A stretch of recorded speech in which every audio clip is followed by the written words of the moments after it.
preparasi sampel adalah bagian dari proses analisis yang sangat penting. Mengapa? Karena teknik preparasi sampel adalah proses yang harus dilakukan untuk menyiapkan sampel sehingga siap untuk dianalisis menggunakan instrumen yang sesuai. Teknik preparasi sampel dilakukan dengan tujuan khusus untuk memisahkan analit dari matriks sampel yang sangat kompleks, memekatkan analit sehingga diperoleh analit yang konsentrasi yang lebih tinggi dari semula, dan mengubah analit menjadi senyawa lain yang dapat dianalisis dengan instrumentasi yang tersedia. 1. Cara preparasi sampel dengan destruksi atau pelarutan menggunakan cara oksidasi kering. Misalnya, preparasi sampel pada penentuan fosfor pakan ternak. Apa yang akan dicoba? Yaitu melakukan preparasi sampel pada pengujian fosfor pupuk pakan ternak. Dan tujuan percobaan melakukan penyiapan sampel yang masuk laboratorium atau sampel laboratorium sampai didapatkan sampel pengujian atau sampel uji yang mewakili sampel laboratorium dan sudah siap dilakukan pengujian. Bahan yang disediakan pakan, HCl, asam nitrat atau HNO3, Aquades, dan kertas Wetman 41. Dan apa saja alat yang digunakan? Yaitu ada neraca analitik, spatula, kuas pembersih, cawan porselin, lampu bunsen atau spiritus, korek api, kaki 3, tanur atau muffler, gelas ukur 100 ml, corong, kertas Wetman 41, Erlenmeyer, stopwatch atau pengukur waktu, labu ukur 200 ml. Dan prosedur kerja yang dilakukan yaitu 1. Abukan 2 gram sampel ke dalam cawan porselin selama 4 jam pada suhu 600 derajat Celcius. Dinginkan dan tambahkan 40 ml HCl dan beberapa tetes HNO3. Kemudian panaskan di dalam water bath. 2. Dinginkan.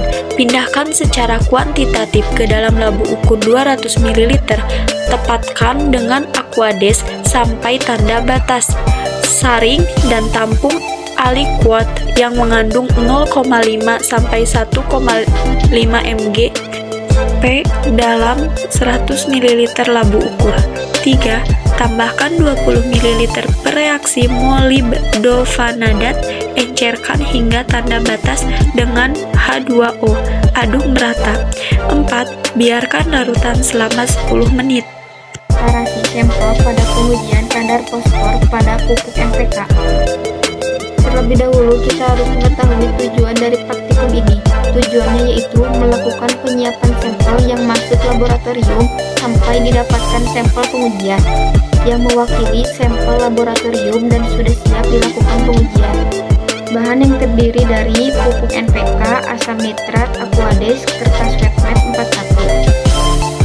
Alatnya yaitu neraca analitik, spatula, kuas pembersih, corong, gelas piala 250 ml, gelas ukur 100 ml, kertas Wetman 41, Erlenmeyer, stopwatch, lampu ukur 500 ml. Prosedur kerja: timbang pupuk NPK dengan teliti sebanyak 1 gram pupuk yang sudah dihaluskan. Kemudian masukkan ke dalam gelas piala 250 ml. Tambahkan 20 sampai 30 HNO3. Didihkan perlahan-lahan selama 30 sampai 40 menit untuk mengoksidasikan bahan yang mudah teroksidasi. Kemudian dinginkan. Tambahkan 50 ml air suling dan didihkan beberapa menit dan kemudian dinginkan. Pindahkan ke dalam labu ukur 500 ml dan tempatkan dengan air suling sampai tanda terak dan homogenkan. Saring dengan kertas saring Wetman 41. Tampung ke dalam labu ukur. Pembahasan: pupuk anorganik merupakan pupuk buatan yang memiliki kandungan hara lebih tinggi di domina, dianggap lebih efektif dan menghemat biaya. Salah satu jenis pupuk anorganik ialah pupuk NPK yang mengandung unsur hara, nitrogen, fosfor, dan kalium. Kesimpulan, tahap analisis pada fosfor yaitu dengan interaksi yang bertujuan untuk mengkonsidaksikan senyawa anorganik yang terdapat dalam sampel pupuk NPK yang menggunakan asam nitrat, reparasi sampel kadar fosfor untuk menguji pupuk NPK metode spektrofotometri. Cara pengujian melalui metode spektrofotometri selanjutnya yaitu preparasi sampel air minum pada pengujian kadar amonium.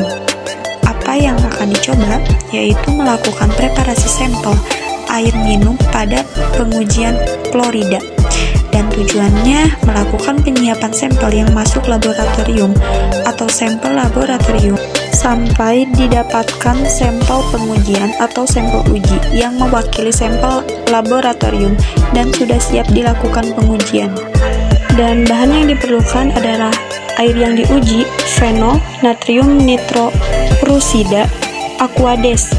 Sedangkan alat ada pipet volume 25 ml, pipet ukur, pipet volume 5 ml, termometer, gelas ukur 100 ml, Erlenmeyer 50 ml, dan stopwatch.